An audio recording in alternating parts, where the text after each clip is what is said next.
Gente, ó, em primeiro lugar, iniciar agradecendo.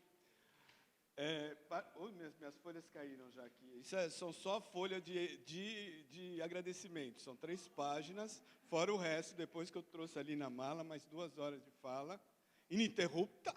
Eu vou ler tudo. Eu acho que tá, não tá? Eu estou falando muito baixo. É que tem que falar assim, né? Vai ser difícil, viu, gente? Bom, em primeiro lugar, os agradecimentos, a Valmeri, que está aqui do lado, a Patrícia, que eu não sei onde foi. Ah, está lá, ela está lá no fundo.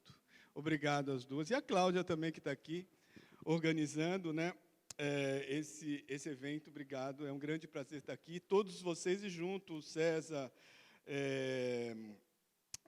o grupo todo que está aqui organizando, né, as meninas e meninos que estão aqui também. E dizer que é um grande prazer estar aqui junto com o Caio e com o Fabrício, né, para a gente estar aí dividindo essa mesa. Bom, sempre quando a gente vai começar uma nova apresentação, é sempre doido, né? Então, eu fiquei até ontem naquela loucura. Onde é que está a Júlia? Está ali para mim. Eu estava ali do lado tentando organizar os meus 500 slides, né?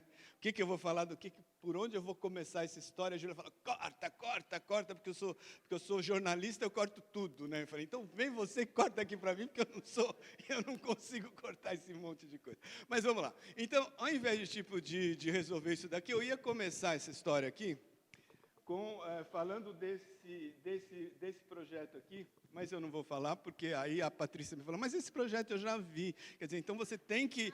Eu falei, agora dançou, eu queria mostrar isso, mas eu não mostro mais. Bom, mas enfim, esse projeto é um projeto legal, porque ele tem uma conexão bastante grande com alguns trabalhos que foram mostrados ontem, do Guto, Malu, do próprio Jorge também, né? E foi com o trabalho que a gente estava participando junto depois, né? Com o Fred. Eu não posso falar alto que serve ou não? É que está gravando, tá bom. Desculpa, meu amigo aí do fundão. Vamos embora, então. Se por acaso eu errar, vocês me puxem as coisas aí. Bom, mas então...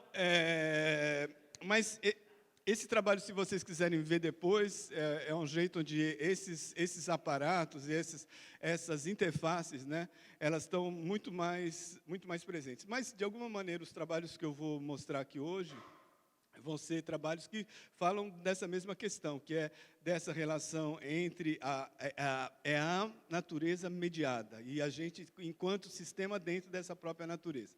Bom, então, como eu não ia falar disso, eu falei, o que eu vou falar? Até que hoje de manhã, eu fui para a praia. Aí eu subi, né, pedi lá para o salva-vidas, eu perguntei para ele, meu amigo, o que você vê daí? O cara olhou para mim e falou, vem ver. Aí eu subi.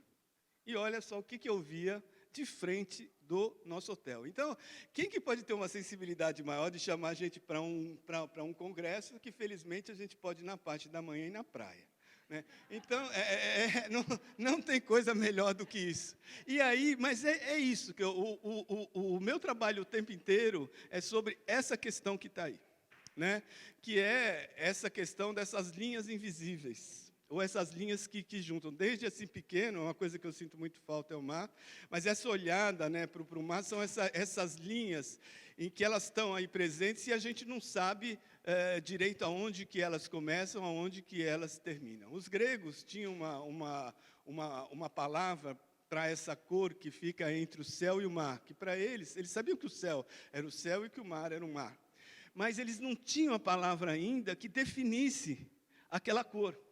Então, para eles, aquilo era uma cor só. Onde o céu juntava com o mar, olha que coisa linda. Onde o céu juntava com o mar, né, era aquela coisa que eles chamavam virídeos.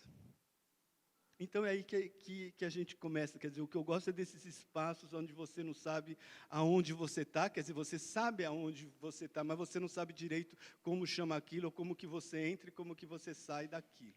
Então...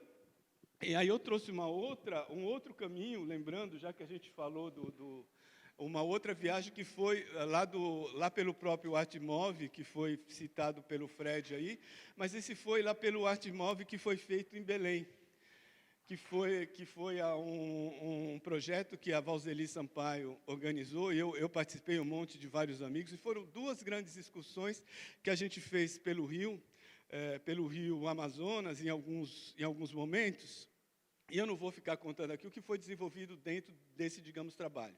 Mas isso era um bando de louco artistas que a gente fizemos 15 dias num barco que era só para a gente, esse barco aí, tipo Casper Hauser, que vocês estão vendo aí. E era o seguinte, a gente tinha que sair desse barco com um trabalho montado que era para o Artimove Belém. Então, a gente ficava o dia inteiro viajando dentro lá do barco para a gente construir um trabalho, e quando a gente saiu do barco, o trabalho tinha que estar lá montado. Então, era uma verdadeira doideira e foi uma coisa extremamente bacana. Mas a minha alucinação, voltando com as linhas, e depois eu conto outras linhas para você, já que eu estou aqui, vamos embora contar essa logo. Esse negócio de linha é uma coisa doida, que uma vez eu fui até o próprio Equador, porque eu queria saber qual era o barato de você. Porque vocês sabem, né, a água ela tem um vórtice, né? Esse é o nosso lado matemático, né, bacana, de entendimento do corpo. Quando você está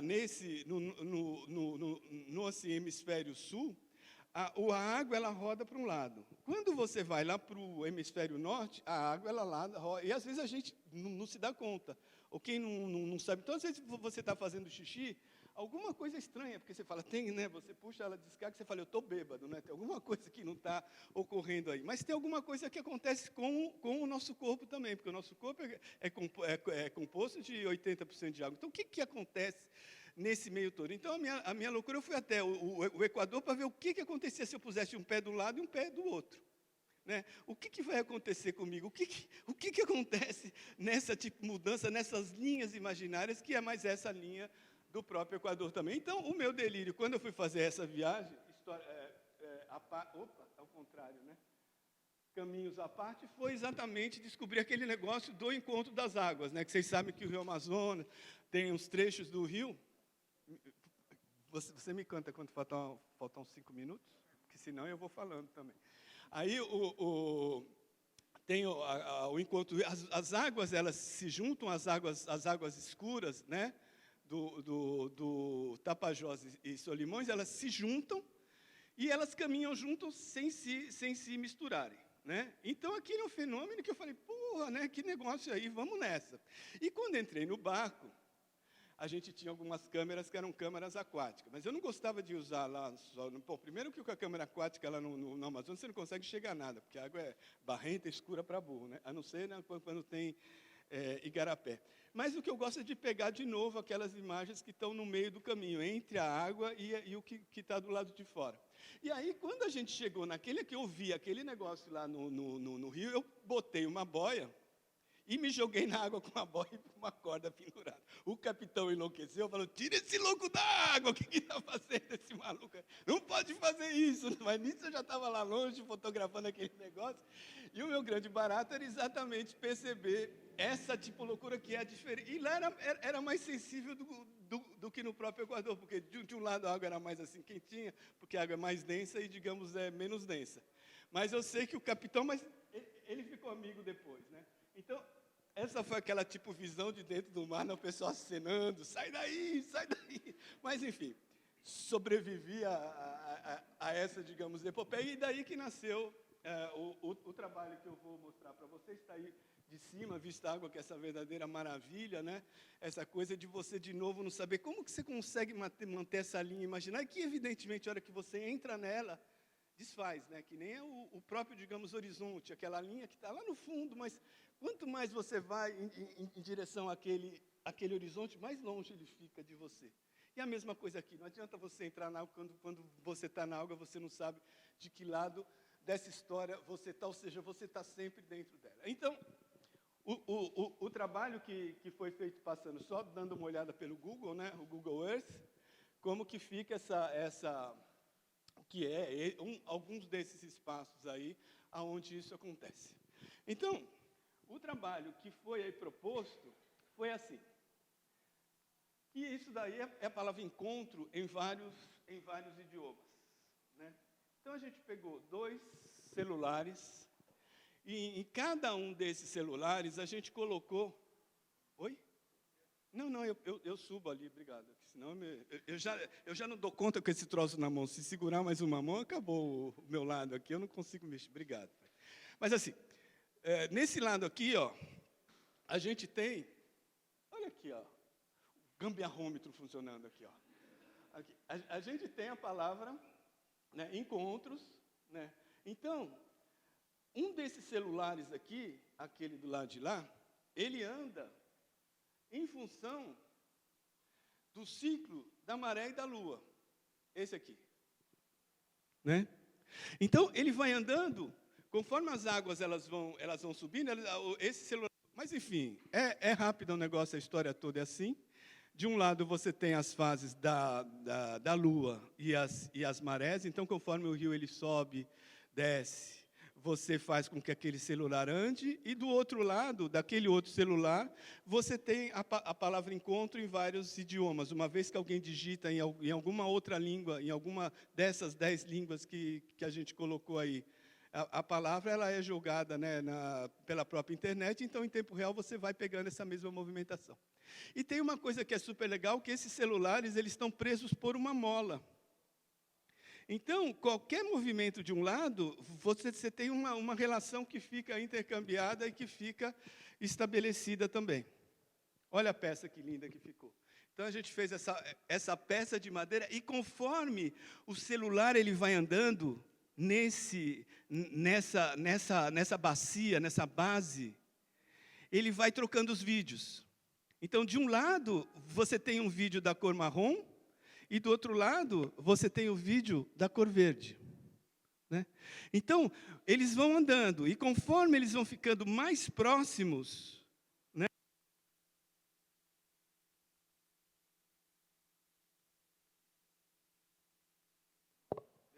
Alô? Então, conforme as águas elas vão ficando mais próximas, elas vão se misturando, né? E só tem um breve momento, que quando é o lugar mais próximo, que os dois aparelhos eles ficam perto um do outro, é o momento em que a própria mola que puxa eles, aquela própria mola que facilita, faz com que aquele movimento aconteça, né, que cria aquela tensão de aproximação dos dois, é aquela mesma mola que impede que eles se encontrem de verdade. Então, aí nesse momento, aquele breve momento que é muito sutil, em que aquelas águas misturam, o verde e o marrom misturam, né, que é quando você está no meio daquela coisa toda ali, e abre de novo. Uma coisa legal, bonita desse trabalho, que eu gosto bastante também, é a questão do tempo. Toda essa relação de, digamos, interação ou de relação, ela acontece no tempo da própria natureza. Então, para você ver a mola tipo mexendo, você tem que ir 1 hora do dia, você tem que ir 1 hora da tarde, enfim, depende de como é que está a lua, como é que está a maré, como é que está o número de gente acessando. Então, não tem como você prever as coisas. Então, esse trabalho vai estar provavelmente no Dragão do Mar aqui em agosto. Tem mais algumas fotos dele, numa mostra que chama Singularidades, que está sendo organizada pelo Itaú. Esse trabalho ele foi montado esse ano de novo, né? Olha que lindinho que ficou aí. Então, é uma peça feita com madeiras achadas. Então, tem todas essas coisas. A gente usou o celular. Bom, tem toda uma história, né, da própria construção desse, digamos, objeto. E aí, a última montagem, que é essa do próprio Itaú. Bom, um outro trabalho recente também, então, em Avant Premiere, em homenagem a Patrícia, e a Valmeria, eu precisava apresentar os trabalhos que eu não tinha apresentado aí. Então, esse foi um trabalho que foi feito esse ano também. Esse trabalho chama Mirante 50. Vocês viram que eu subi naquele mirante do salva-vidas hoje, né? Então, tá vendo? Agora, eu tinha que fazer a menina trabalhar, mas ela não quer. Botou o tripé aqui e deixou fixo. Mas a gente não está fixo no mundo. Então, mas a questão desse Mirante 50 é o seguinte: a gente recebeu um convite, isso foi para uma mostra da Sônia Gugsberg, na Praça Vitor Tivita, em São Paulo, que era um antigo local em que você queimava lixo. Né? Então, o que eles fizeram? Só para mostrar algumas fotos antigas do local, tá vendo? Então, era um lugar em São Paulo, que o pessoal queimava lixo. Olha, então, a terra ela ficou completamente contaminada. Então, para isso, eles tiveram que colocar 50 centímetros de terra em cima daquela terra, além de limpar, de fazer aquele monte de coisa, porque não tinha como você pisar no chão. Então, é uma praça muito louca, Porque é uma praça que você vai e você não pisa no chão. Quer dizer, é um chão de madeira, é uma praça suspensa que ficou linda, é um puta projeto de eco-equilíbrio, de sistema, de recuperação da terra, da água, essa coisa toda.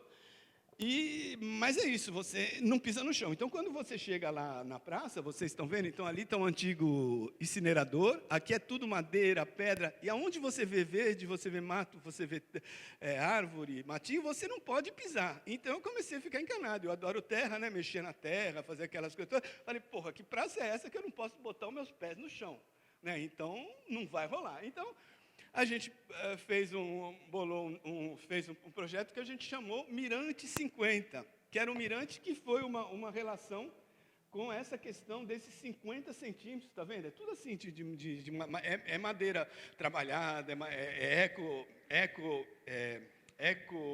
madeira, tem toda essa história aí, né, do sistema, mas eu estava sentindo, quando é que eu vou botar os meus pezinhos no chão? Né? Bom, então aí a gente fez um trabalho que chamou Mirante 50, que chama Mirante 50 em função, deixa eu só mostrar mais umas fotos aí, essa é a água de reuso, que eles aproveitam, tem um laguinho de água de reuso, e é nessa área mesmo de ter água de reuso, que a gente descobriu esse jardim. Era o único jardim, do lado dos outros a gente tem pequeno jardim, mas são todos cobertos com grade, porque na terra você não pode pisar. Então, tinha esse jardim, por uma coincidência enorme, esse jardim, a altura dele tinha 50 centímetros, quase 50. Então, o que a gente fez? A gente construiu um mirante, em cima desse mesmo jardim, na altura de 50 centímetros, para lembrar, né, o que é essa loucura que a gente faz para nos dar essa tipo de distância desse mesmo espaço. Então, aí, para vocês verem o que é esse jardim que está aí perdido, né, no meio da planta, né, dessa praça. Essa exposição chamou Ecos 2014, que era para lidar com isso. Então, ali vocês estão vendo, onde está de amarelo é o espaço que a gente pegou, onde aquela parte verdinha, onde tem a água de reutilização. E o que a gente fez? A gente construiu, via laser, a gente fez uma espécie de bancada, um mirante, né, de maneira que, quando as pessoas andassem por esse mirante, elas iam acessar uma série de sensores, e esses sensores iam acionar lasers, e esses lasers, por sua vez, iam formar um grid, né, uma grade de laser que ia estar em diálogo com aquelas outras. Vocês estão vendo o outro jardinzinho aqui do lado? Vermelhinho, é tudo assim fechado. Parece uma verdadeira... O meu gambiarrômetro não está funcionando. Aquele ali, ó. Está vendo? Aquele vermelhinho ali, então, tudo isso daí fechado. Então, a ideia do desenho foi exatamente fazer isso daí, para quando o sujeito ele fosse andando em cima dessa plataforma, uma plataforma bem tênue, para o cara sentir o que era esse, digamos, equilíbrio de ele estar andando nesse mesmo espaço aí. Bom, quando o cara... eu esqueci de dizer, a Malu participou desse trabalho, mas eu vou dizer na hora certa, na hora que chegar a parte de tipo fazenda da história. Bom, mas só para dizer, o grupo construiu tudo também. Então, a gente construiu essas mesmas madeiras também. A gente foi lá, pegou madeira certificada, fez todo o sistema para a gente trabalho, e a gente fez também montagem. Então, a gente pegou um monte de laser, desmontou os lasers, colocou fonte, e a cada 3 lasers, e a gente fez de maneira que cada tábua, que cada série de tábua, ela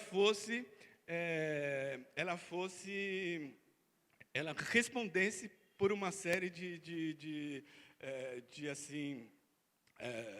módulos. E a gente construiu os próprios sensores. Como vocês estão vendo, ele é bem tipo gambiarra, são 2 plaquinhas de circuito eletrônico que a gente pôs uma borrachinha no meio. Então, a única coisa que você faz, na hora que você pisa nisso, aquela borracha que antes impediu o contato, você pisou, as 2 plaquinhas, elas fazem contato e você aciona o bendito laser. Então, a gente montou essa história aí, agora vem a parte da Malu. A única coisa que eles têm de tipo construção que tem aí são essas a gente tem essa grama amendoim aí. E essa grama amendoim, o que foi? Porque a gente tem um problema de água e tem um problema com laser na luz do dia, que durante o dia você não consegue ver o laser. Então, a gente deu um jeito de pegar em outros jardins, ou seja, de pegar a mesma estrutura que eles têm, umas plantações de grama lá, dessa grama amendoim, a gente usou os mesmos tipos de cana e tubulação e a gente colocou aspersores, os sprinklers, né? E esses aspersores, de maneira que, mesmo durante o dia, a hora que você pisava, aquele negócio, né, fazia aquela fumacinha toda de água, que era a água de reuso daquele espaço lá. Então, era uma forma da gente fechar todo esse circuito aí, né? E, então, aqui a gente, de novo, furando. Olha, esse é um outro sistema aí que a gente fez para deixar essa bendita furadeira aí nivelar. Um gambiarrômetro total aí na nossa furadeira, para que ela não perdesse o ritmo aí. Então, a gente trabalhou, a gente montou o sistema todo aí. São algumas fotos do próprio processo, né? Para a gente montar o trabalho, mais uma aí de vista. Era um espaço bastante grande, de 7 por 7 metros de lado de cada jardim. E aí o sistema começou a ativar a hora que funcionou. Então, as pessoas andando nessas plataformas, elas iam ativando esses lasers e elas iam refazendo essa malha, que era uma malha dialógica. Então, era uma malha que você construía com a presença dos outros também. Então, esse sistema ele só funcionava, e mesmo durante o dia ou da noite, uma coisa legal também, que as pessoas olhavam isso, como a madeira era igual a madeira que eles tinham usado na praça, ninguém percebia que isso era digamos, trabalho. Então, só a hora que tinham outras pessoas entrando lá, porque ficou de tal forma, a gente tentou incorporar o trabalho dentro da própria área. Bom, mais algumas imagens, né? Para vocês verem, vocês estão vendo o pessoal andando ali, que é para falar desse equilíbrio, desequilíbrio, dessa estabilidade e instabilidade que foi essa construção desse espaço, desses 50 centímetros, que formava essa malha de desenho, né, essa malha virtual, que de alguma forma deixava a gente ver a grama, mas impossibilitava a nossa presença nela. Era a dificuldade de você pisar nelas, né? E de você acessar esse espaço. Bom, e por fim, eu estou aí mandando ver, olha, está vendo? Não é só a Val que é brava, você também está vendo? Então, tá bom. Então, vamos lá. Por fim, indo rápido também, com toda questão aí, a gente vai com o último trabalho. Esse trabalho ainda está também. Esse trabalho último que aconteceu, a gente ele ficou agora, estava pronto em setembro último, e agora esse trabalho ele desmonta segunda-feira que vem. Então, esse trabalho que eu vou mostrar, que se chama Caixa dos Horizontes Possíveis.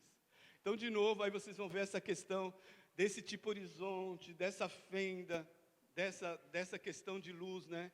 Que volta e aparece de novo dentro do próprio trabalho. Então, a gente foi convidado lá no Paço das Artes a usar esse espaço, que chama espaço quadrado. É um espaço que é bastante difícil de você trabalhar, porque ele não... Enfim, é um espaço fechado e você tem isso. E, normalmente, as pessoas fazem o quê? Elas ocupam aquele espaço, elas colocam algum trabalho ali dentro e fazem alguma coisa. Ao invés de fazer isso, a gente resolveu ocupar o espaço. Tem aqui uma outra imagem dele. É esse espaço aqui do meio, onde está a Renata sentada. Ela está fazendo papel de escala ali, sentada para a gente saber a dimensão. É uma caixa de 7 por 7 metros também. A Renata é do grupo. Bom, então... A ideia, o que a gente resolveu fazer era fazer dessa daí uma grande caixa, onde a gente pudesse, através dessa caixa, a gente perceber esses horizontes, em que como se a gente entrasse naquela mesma galeria, nesse mesmo espaço, e a gente pudesse ver vazando esses outros horizontes. A gente vê por onde a gente estava cercado no mundão, expandir aquela caixa, né? Ao invés de deixar ela naquele espaço e a gente fazer com que as pessoas entrassem naquele espaço, naquele cubo, a gente queria que aquele cubo fizesse exatamente o movimento contrário, que ele expandisse, que ele nos levasse para fora, né? Então, essa foi, né, a ideia da caixa, digamos, trabalho. E o que a gente fez, então? A gente colocou a planta do passo em cima do mapa, né, que vocês estão vendo ali, acho que dá para ver a planta, né, do passo, aquele espaço branquinho, aquele cubo expandindo, e a gente fez com que esse cubo expandisse até chegar ao mar. Né, então, por isso que hoje, de novo, eu levantei e fui ver o mar, né, aquela coisa, onde que vai dar esse horizonte lindo que me cerca aqui? Né? E o que a gente fez? A gente expandiu. Então, de um lado, veja bem, do lado de cá, então, quando você entrava no Paço das Artes, subia aquelas escadarias, o que você estava vendo aqui, esse horizonte daqui, era o horizonte que dava direto para o Nordeste aqui do Brasil. Então, a gente fez a localização dele dava em Guamaré, na praia, né, na praia de Guamaré. Quase que a gente chega aqui em Fortaleza, só questão de dar um twistinho no cubo. Está vendo? É que faltou esse planejamento. Mas, enfim, de trazer. Se a gente olhasse ali para baixo, está vendo? Aquele outro lado do cubo, lado de cima do cubo lá. Ops, estou ruim de dedo aqui. Vamos lá. Mas aquele outro lado de cima, ele ia dar vai dar para San Sebastián Bay, na Isla Grande da Terra del Fuego. Isso é uma homenagem à nossa amiga lá, né? Da Terra del Fuego. E do lado direito, a gente ia até o Peru, no Paita District, entre Punta Pitos e Playa Conhus. E do lado esquerdo, a gente ia para o canal de Bertioga, onde o rio Itapanhal encontra o mar. Então, a gente fez a história de construir. O que a gente fez? A gente fez uma escala de cores, umas escalas de pôr do sol. E olha só que lindo. Acabou? Então, eu só vou fechar. Tá bom? A gente fez uma escala de cores, onde você tem os poentes, os nascentes e os dias de cada lado daquele. Então, em cada lado daquele cubo vazando, a hora que você entrar, você vê aquela luz saindo. Né? Mas cada lado, quando você andava em volta dele, era como se você estivesse andando em volta de toda a América Latina, é como se você estivesse dando volta em todo o continente, porque aquilo ia, né, a cada hora você tem um horário. Então, cada lado tinha uma cor do cubo, era iluminado com uma cor distinta dos outros lados. Né? Então, só para vocês verem o trabalho, tá vendo? Tá aqui, ficou esse cubo, é um cubo enorme de 7 metros, né, de comprimento, com um cubo gigante 7 por 7. E aí, só para vocês verem a fenda, as fendas de luz. Eu vou só mostrar umas outras fotos do processo de construção. Tem esse menininho aí querendo enxergar. Essa é sempre a nossa loucura. A gente quer sempre olhar para o céu, né? A gente quer olhar para o sol. A gente quer, né? Mas não tem como você. É só a arte que tem esse efeito, essa coisa de nos colocar nesse mundo dos sonhos também. Então, esse é o grupo, a Malu participou, e a Malu ela trouxe algumas fotos ontem, e eu resolvi colocar, e eu vou encerrar depois disso, um minuto, que é como que a gente montou esse cubo, porque é um cubo lacrado, a gente lacrou o cubo, né? Então, só mostrar o processo de construção, toda essa loucura que tinha dentro do cubo, que é um cubo extremamente minimalista do lado de fora, né? Então é uma coisa super clean, linda. A gente teve que contratar um cara, falou, mas a gente quer um cara que não deixe uma ruguinha no negócio. O cara tem que passar a mão, não pode ver nada, né? Aqueles caras chatos. Aí era a minha vez de ser chato. Falei assim, se não vale. Aí a gente fez, mas dentro era uma verdadeira bagunça essa história aí. E a gente ficou montando o cubo. Vocês estão vendo a gente fazendo os testes de luz.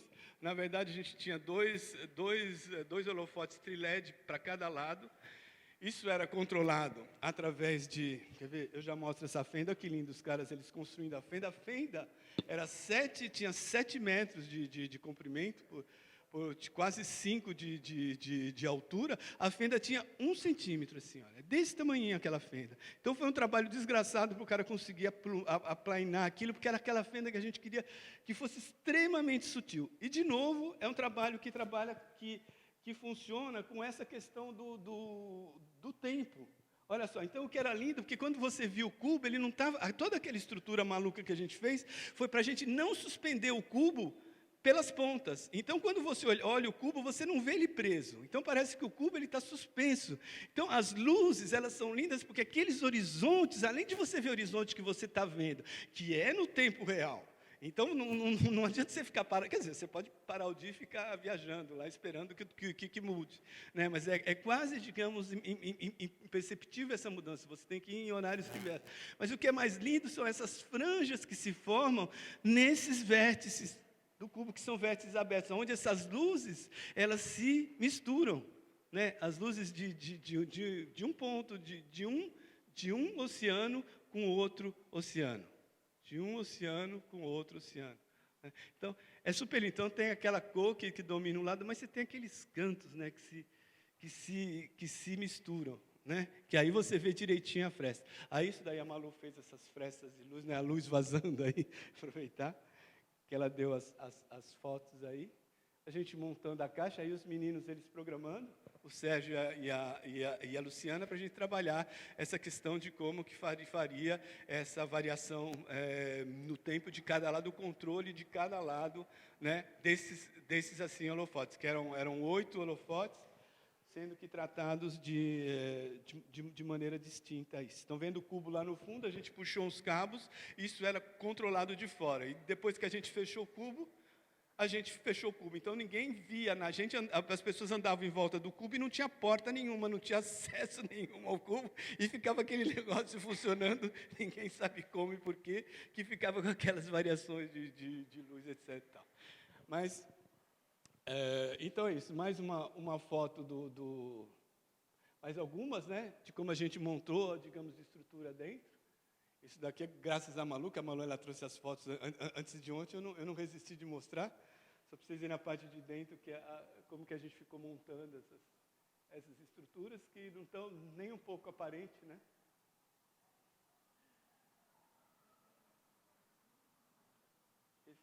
E aí, de novo, por fim, o cubo montado. E é isso aí, gente. Obrigado. Acabou.